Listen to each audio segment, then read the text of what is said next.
Morning, ZERT Nation. XP001 here. Welcome to another episode of Coffee and Hate. Now, today we're going to talk about the truth about executive protection. There's a big misconception on what the job is, and the job and the role of a corporate protection detail is really based off of the client and the company, meaning that a .com company out of San Jose's detail will be ran differently than a ministry or minister doing evangelistic events and missionary work overseas, or maybe a aerospace firm to a venture capitalist. So it's teams will be different sizes, different roles, based off of the company. So with that being said, over the last decade, I've conducted protective intelligence, surveillance detection, and close protection operations on an international level for Fortune 500 companies, A-list celebrities, and ministries. So with that being said, being as a contract travel team member for multiple teams allows me to have a very diverse background in working with a multitude from families, corporations that have different mission sets, meaning that some big corporations, there may not be any threat to their CEO or their board members, but there is, they want to reduce risk mitigation when they travel. That could be one thing. Or with one of my clients, it's straight risk mitigation and risk mitigation for travel, but yet there's a high level of threat to that client. And some of them, I hate to say it, we won't use that term babysitter, but yeah, it's basically just making sure, like our friends over at AS Solutions say, make sure your client is safe, happy, and productive. Or my term is going above and beyond safety and security for your client, which comes down to hospitality. Now you're probably saying, oh, whoa, what does that have to do about security? Security is just one small element, but being part of a big corporate structure, you got to contribute to making time management, schedule, and controlling the environment. As an example, I'm going to use one of my big clients who is a powerhouse billionaire, the B word, from overseas. Being what I call a travel team guy, meaning that he has his full-time guys, but anytime they travel, I'm brought in to do the advanced work and to assist in the team and be a support element. For instance, my client was coming into New York City, so I basically have the full agenda hotel. I fly in 2 days ahead of time into Manhattan to conduct what is called an advance prior to that team's and my client's arrival. So what does that consist of? This is the truth about EP, guys. So I'm not on the protection side. I'm on the advance side, which means that I'll go to the hotel, meet with the manager of the hotel.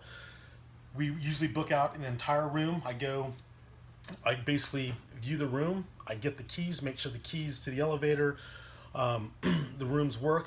Then I have a checklist of all the means that my client needs in his room to be productive. So basically, it's either going to the grocery store or getting certain means from the Apple store to make sure he can be productive when he arrives and have all his amenities per his request. Now, on top of that, I have all the key cards for the rest of the staff that stay in the room. So I basically check in all the rooms, make sure everything's set, all the keys work, etc. Then I go and meet the Middle Eastern relations director at the hotel.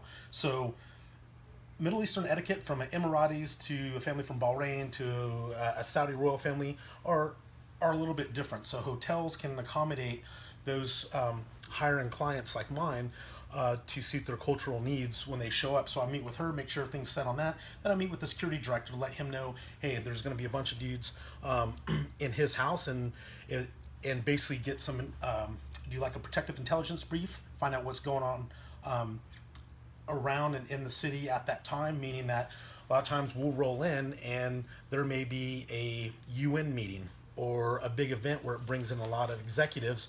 So there's a lot more security teams, more people, more traffic.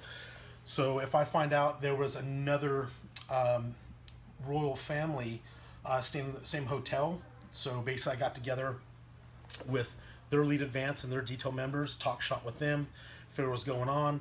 And so we had basically can work in continuity with another team, meaning that arrivals and departures at the same time. So if he had a 5-car motorcade, we have a 3 to 5 car motorcade, and we're arriving at the same time. That can cause confusion. So it's just getting on the same board, not basically giving away any sensitive information, but it's just, you know, standard. We could talk about that coordination with other team members. Now, with that being said, my client travels with a lot of luggage, about 30 bags. So I have to go to the hotel manager and ask how many staff members they have on staff that day. They only had 2. I have to request any 4 to 6. On top of that, some of you guys that live in New York City, there are hotels, buildings that are not owned by the hotel. The hotel leases out the building. So it means that the doorman up front and the valet is not owned by or controlled by the hotel. So I have to go down there and talk to the doorman for arrivals and departures and play that card as well, which became an issue because the lobby floor of the hotel in New York City was on the 3rd floor, right? So, which may cause some problems as far as smooth transitions for arrival, and I'll talk about that in a second. So now I get the itinerary, I meet our drivers. We don't have security drivers at the time, we just use contact drivers. So it's my job to get those drivers up on our special operating procedures on how we run motorcades, how we do arrivals, departure, and most importantly, the way they conduct themselves in the vehicle with my client and their staff. Then I take that itinerary and I run all those routes to those venues at the same exact time that we got to do during that week, so I can gauge traffic times, etc. Because, you know, running a route to the airport, you know, at 9 p.m. is completely different than during rush hour traffic. So I have to be realistic, find my primary and alternate routes, and then basically time those down to a T, meaning that during that time, if we hit every red light, that would add an additional, you know, 17 minutes to our travel time. So I know worst case and best case scenario for a client, just in case we're running behind on meetings and have to push. So after I conduct that, all my route assessments, and I come back and look at arrivals and departures. Now, this is a key thing to look at. The hotel that we're at is a one-way street, which means, and also it's a one-way street where the hotel's on the left side, which means when we drive up, it's a weak side drop. That's what it's considered. So most of the time when you pull up on a hotel, you're getting out on the right side. The doors are all on the right side. Okay, so that means when we arrive, if there's other vehicles staged or people getting dropped off, we're either going to be up against the curb or in the lane trying to get 3 to 5 SUVs full of my client and their staff members out. That's too much risk because you have a bunch of cars going one way. Now, I know a lot of you guys that been to schools or in high risk environments, you'll see the guys come out, they'll stage in front of the car and like tap, hey, everything's good to go, and the client gets out. In corporate EP, the client's can get out of the fucking car when the client wants to get out of the car. So you have to roll with it. So for me, that's a liability because I have all these members that are used to getting outside the right side of the car. You got traffic, bicycles, buses. That's an environment I can't control. Also, it was raining. It started to snow, then it rained again, so it turned to slush. So meaning that when they got out, there's slipping and ice hazards. And 2, when I do advanced works, I control basically everything from heaven to earth. Meaning that if he has an expensive suit, the girls have very expensive Jimmy Choo shoes or whatever, I don't want those shoes to get damaged in that environment. So what I had to do is re-coordinate, go down to valet, see what it took to buy out valet to push during that time so I can fit at least 5 SUVs, 4 to 5 SUVs in valet. But now that caused another problem because the lobby of the floor is on the 3rd floor, right?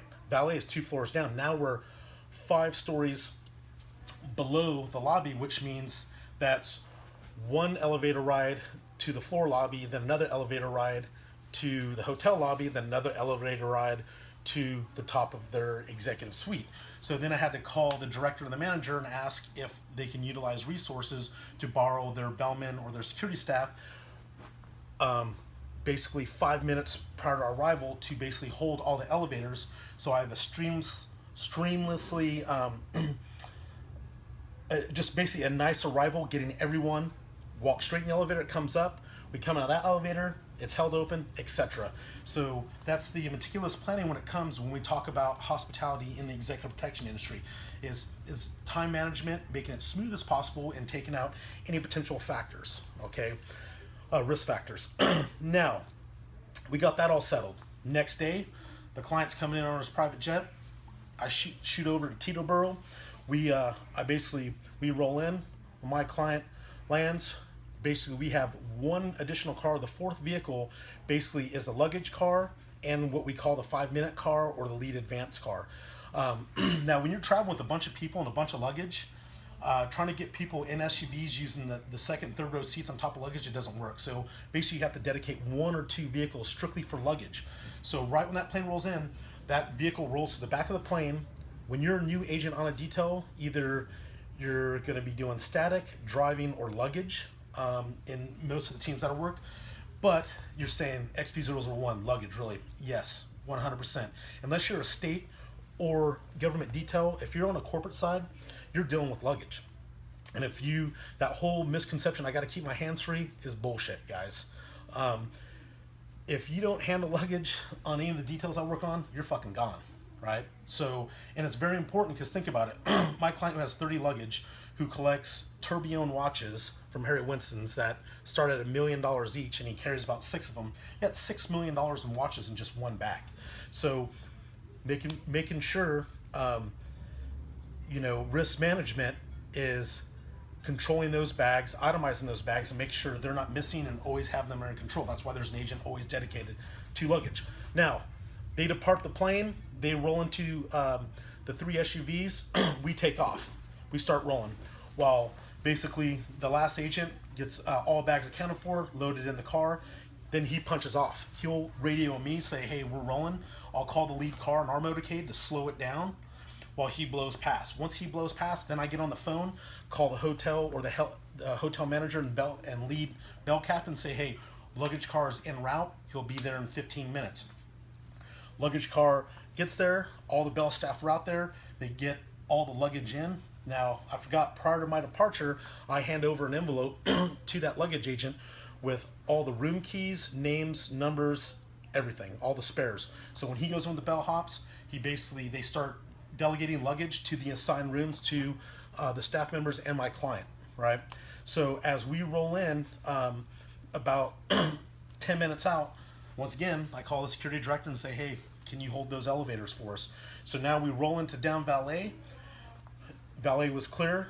Door was held open by one security staff member from the hotel and the Middle Eastern Relations Director. She greets my client. We walk straight in the elevator, go up to the main floor, walk out that elevator, the second elevator is held, and so forth to the main lobby where my client is greeted by the hotel manager, and he is welcomed, and another elevator is held, and we get him up to their room.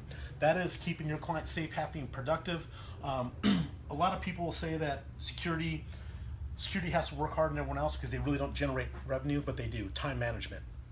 Meaning that the more effective I can be on creating my client to travel more efficient, faster, without stress, he can do more business, and basically more business, more meetings, and for him it's more money. So that's one thing to think about. Now, how does this relate over to the executive protection dad?